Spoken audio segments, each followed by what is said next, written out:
The highest vote getter, Sue Bird, not able to participate because of knee surgery. Hopefully she'll only be out for a couple of weeks for the Seattle Storm. We get you to the first quarter highlights, and, well, Tina Thompson takes the feed, nails the three. West on top, 10-4. Cheryl Ford, little turnaround jumper for her. She had a nice ball game for the East. One of three Detroit shot players in the starting lineup for the Eastern Conference. Now Diana Taurasi gets the feed, drills a three. She was one of three Phoenix Mercury players on the floor. And the West was up 28-23 after one. Second quarter, Elena Beard and Katie Douglas working together from downtown. Still their squads down by 8. Beard over to Candace Dupree for the layup.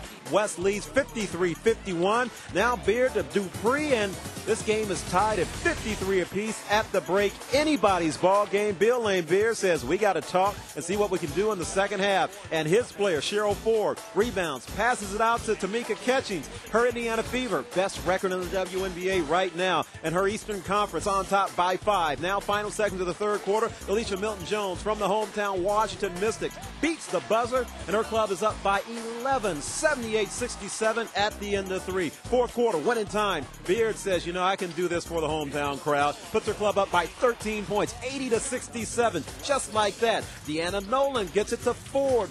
Fast break layup. Yeah, Detroit making the Motown sound right here in Washington, D.C.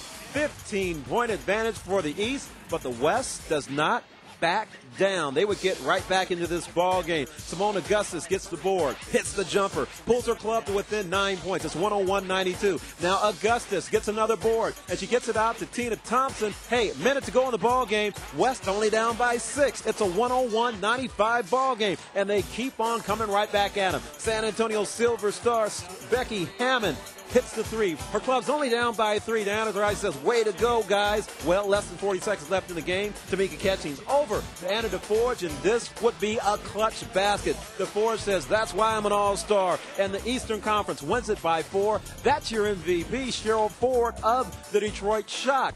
Winning numbers, 103-99, 4-point advantage for them. Tina Thompson of the West, game high, 19 points to go along with 6 rebounds. Katie Douglas could have been a back-to-back MVP. She had 18 points, was clutch from downtown. A couple of huge three-pointers when the Western Conference was coming back late in this ball game. But the MVP is Ms. Ford, 16 points, 5 assists, 13 huge rebounds, and her winning coach, who also coaches her for the Detroit Shock, will talk about her performance following the contest. It was her day. What we talked beforehand that I probably was only going to play her about 10 or 12 minutes, unless that she got off to a hot start. And if she got off to a hot start and had a chance to be one of the stars of the game, that we'd play her more, and she did. Our women are just too innately competitive. I think they can't turn it off. And I love that about them. I think I love that about the WNBA is they compete every second of every game. And so when we come here and we ask them to not do that as much, I don't know if they're quite able to do it. They still want to compete. And I think that's one of the beautiful things about our league.